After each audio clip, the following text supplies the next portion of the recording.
So welcome to the deep dive. This is the place where we try to turn these massive piles of research into the essential knowledge you really need. Today, we are taking a deep dive into the findings of Thomas C. Corley's 5-year mega study, which, well, he crystallized in his work, Rich Habits. Okay, let's unpack this a bit, because this whole premise, it often hits a nerve. When you look at people with massive financial success, especially the self-made ones, what's our default assumption? We jump to excuses. Exactly. We say, they won the genetic lottery, or they had a huge head start, or it was just pure blind luck. But Corley's work completely flips that script. It suggests success isn't some grand singular event. It's about the utterly boring, mundane routines you do every single day. It sounds so simple, it's almost unbelievable. I mean, can a routine as simple as, say, setting an alarm 30 minutes earlier or deciding to skip that third hour of scrolling, can that really be the difference between having millions and struggling? It feels deeply counterintuitive. It does, and that's what makes Corley's own starting point so compelling. He's a CPA, a financial planner. So he started out purely in the world of ledgers and spreadsheets. He wasn't looking for lifestyle advice. Not at all. He started this massive study because of one particular client. This client was, generating good revenue. The business model was solid, but they kept missing payroll. And Corley spent months digging through the books trying to find the flaw. He couldn't find it. Finally, he just gave up on the numbers and asked the client, "What is your life like outside of work?" And what did he find? It turned out the client was wasting enormous amounts of time and energy on, bad socializing and just poor personal habits. And that was Corley's light bulb moment. I see. The true cause of financial failure often isn't a market problem or a ledger error. It's a lifestyle failure. That completely flips the usual consulting model on its head. Yeah. So if we accept that a problem is behavioral, our mission today is to treat Corley's findings like an actual operating system manual for life. Exactly. This is the code that successful people run on. And to prove this, he didn't just use surveys. No. He spent 5 full years studying 2 very distinct groups, 177 self-made millionaires, people who started from scratch, and 128 individuals who were really struggling financially. And he wasn't looking at their stock portfolios. Nope. He focused purely on their daily actions, their behaviors, their decisions. And what he found was this huge chasm, a habit gap, separating the two groups. He broke it down into 3 areas: behavioral habits, what they do; thinking habits, what they believe; and social habits, who they connect with.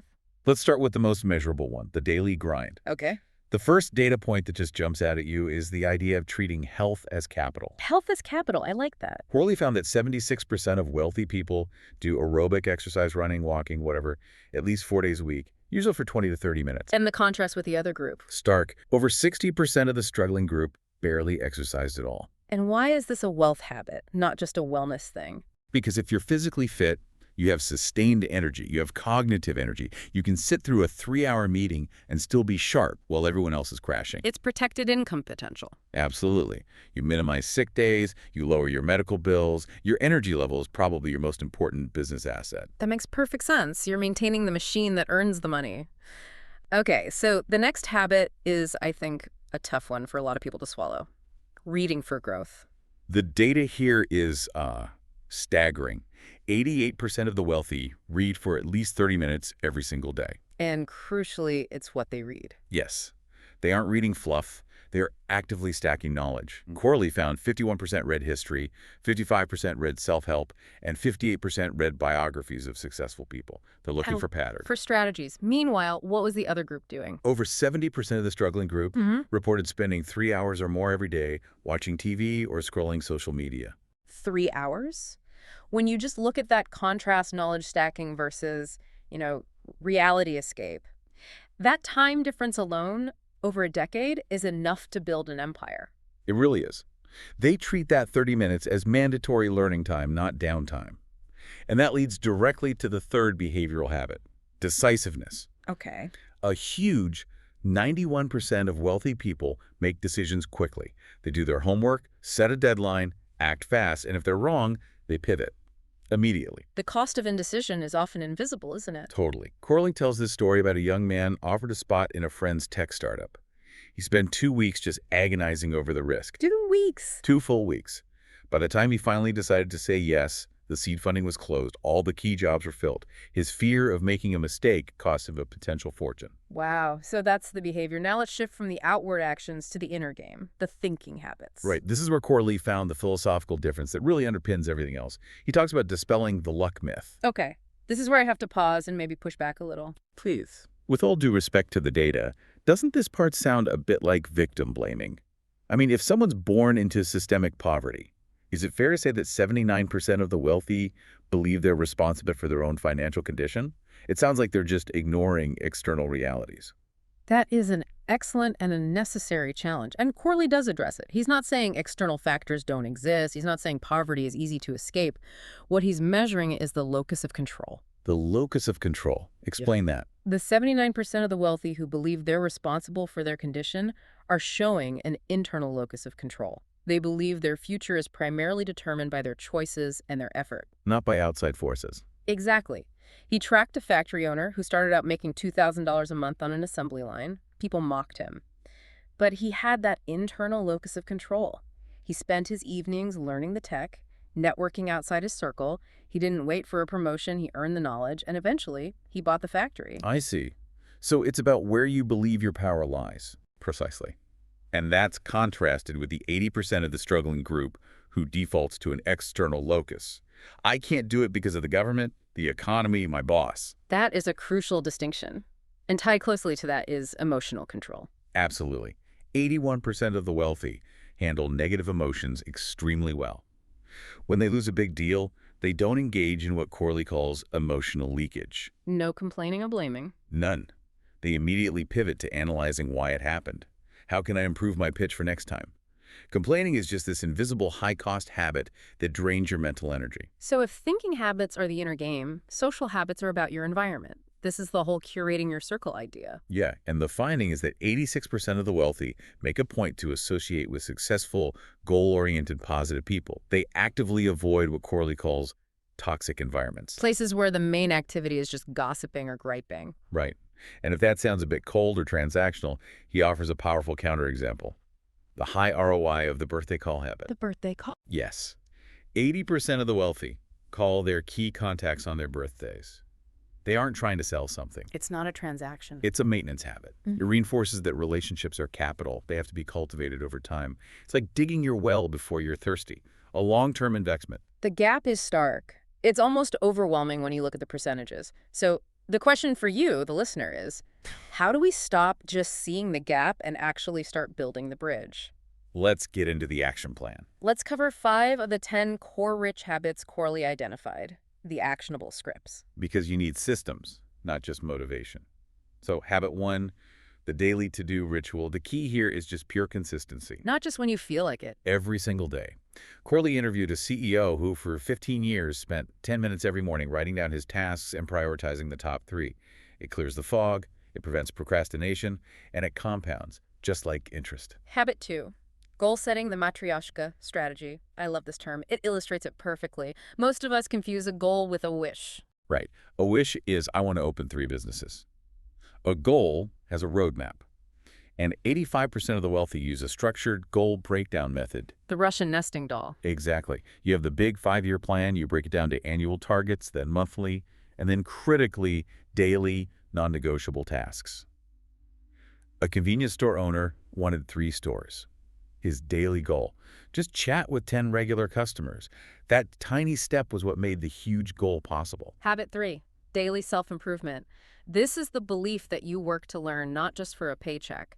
The story of the security guard Corley mentions is so powerful. He could barely articulate himself when he started. Right. But he set a daily routine. Every evening, practice his product pitch in a mirror. He did that for 2 years, just 15 minutes a day. And he became the company's top sales director. That's how you invest in your future salary. Okay, habit 4, maintenance of rich relationships. We mentioned the birthday call, but this is broader. It's about strategic thoughtfulness. 80% of the wealthy keep a networking Rolodex, even a simple spreadsheet tracking key life events. Corley talks about a business owner who knew his client loved local tea. So he'd bring a small tin when he visited. Exactly. Yeah. A tiny, non-transactional gesture that just says, I see you, I value this connection. And finally, habit 5, pay yourself first and frugality. This is the big one.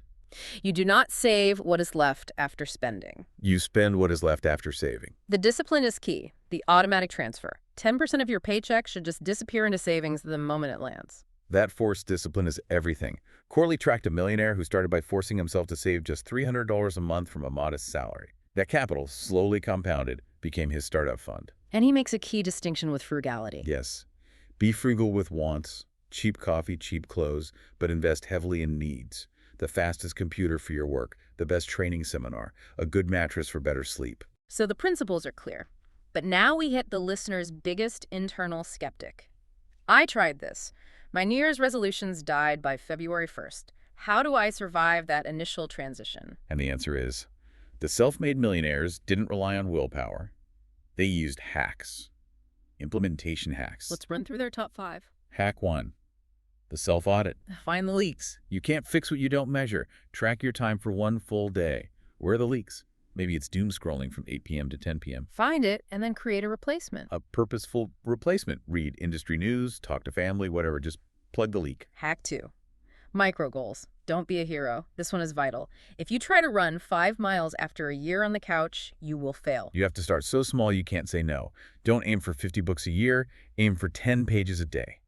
Like Lisa, the single mom we'll talk about. She failed at running 3 miles, but she succeeded when she just committed to walking for 10 minutes after school drop-off. It was non-negotiable.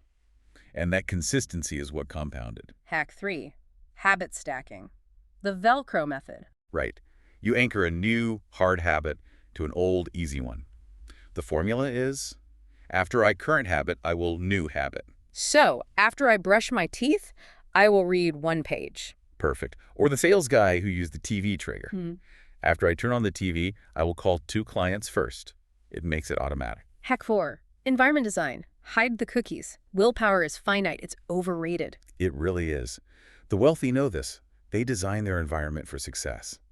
Want to stop checking your phone in bed? Charge it in the living room. Want to drink more water? Put a bottle on your desk right now. Remove the friction. It's always easier than fighting temptation. And finally, hack 5. Accountability partners. A massive 80% of the wealthy had one. This is just using peer pressure to your advantage. Exactly. Join a running club. Share your to-do list with a colleague. Or tell a friend, if I miss my daily reading, I'm buying you breakfast tomorrow. That external pressure works. These all sound great in theory, but they only matter if they can actually transform people who are truly struggling. We need proof. Okay, let's look at 3 transformations Corley documented. First, Phoenix, the insurance salesman. His struggle was immense. Immense. Heavy drinking, debt from his daughter's tuition, a reputation for being unreliable. He used 2 habits. First, habit stacking. He forced himself to run for 20 minutes right after dropping his daughter at school. Replaced the hangover with endorphins. And the second one? Goal breakdown. He stopped worrying about the impossible monthly quota and just focused on his daily rule. See 2 clients, send 5 messages. What happened? The brain fog cleared. His consistency, just showing up, impressed a major client who was sick of unreliable agents. That client signed a huge policy. Wow. He paid off the debt, quit drinking, and within a year, he was a top 3 agent. It started with that 20-minute run. Amazing. Okay, next up is Di, the complaining secretary. She was stuck in a toxic loop. Procrastination, people-pleasing, and spending her evenings in gripe sessions gossiping about work. She performed a self-audit. She did. And she saw where all her time and energy was going. So she replaced the gripe sessions with learning marketable skills, PowerPoint, communication. And she stopped saying yes to every request immediately. That must have been awkward at first. Very. But she gained respect, and her efficiency shot up. She stopped hanging out with the complainers and started networking with the marketing department.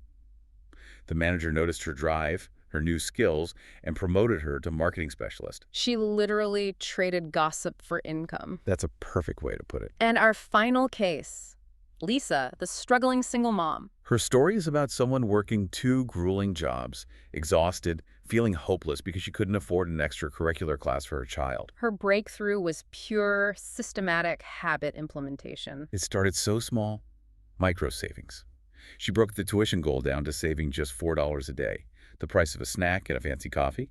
Then, habit stacking. How so? While cooking breakfast for her kid, she cooked an extra portion for her own lunch.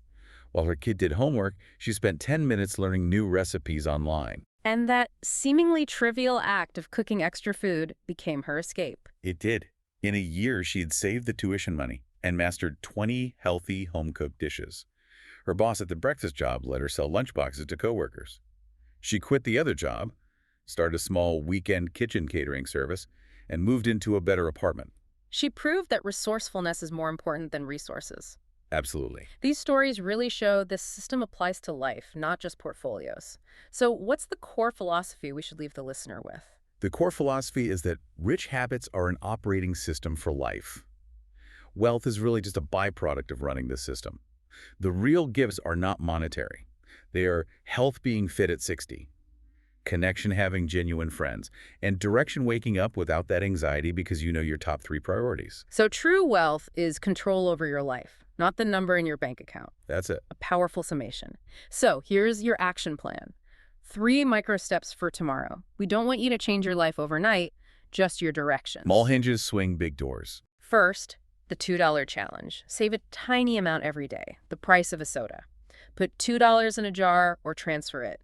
It is a huge psychological win. It proves to your brain that you can save. Second, the 10-page rule.